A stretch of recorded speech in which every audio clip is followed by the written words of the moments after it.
Fee reimbursement బకాయిల కోసం తెలంగాణలోని ప్రైవేట్ ఉన్నత విద్యా సంస్థలు ఆందోళన బాటపట్టాయి.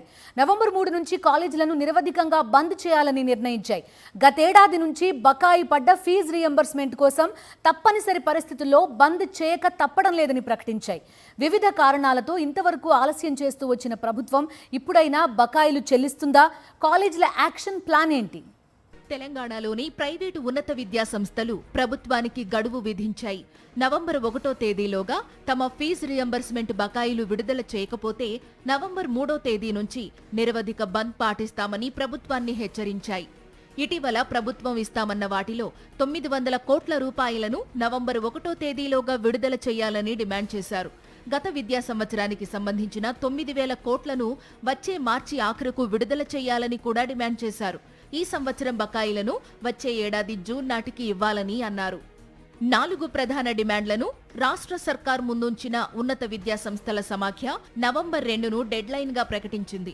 ప్రభుత్వం ఇచ్చిన హామీలు నెరవేర్చకపోతే నవంబర్ 3 నుంచి ఉన్నత విద్యా సంస్థలు engineering, pharmacy, agriculture, B E D, B Ed, MBA, MCA, nursing, PG, degree కాలేజీలను మూసివేయనున్నట్లు federation of association of Telangana higher institution ప్రకటించింది.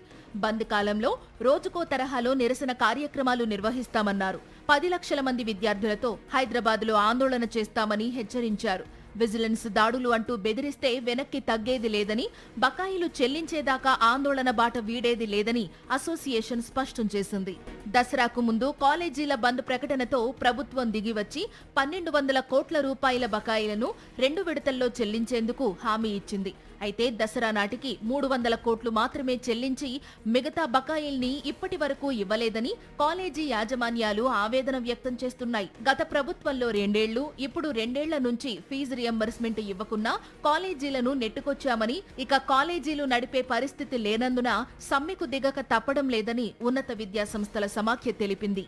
స్కాలర్షిప్ల కోసం విద్యార్థులు ఆందోళన చేయడం గతంలో చూసేవాళ్లం. ఇప్పుడు ఫీజు రియంబర్స్మెంట్ బకాయిల కోసం ప్రైవేట్ కాలేజీల యాజమాన్యాలు ఆందోళన చేయడం చూస్తున్నాం. మరి వీరి డిమాండ్లపై ప్రభుత్వం ఎలా స్పందిస్తుందో చూడాలి.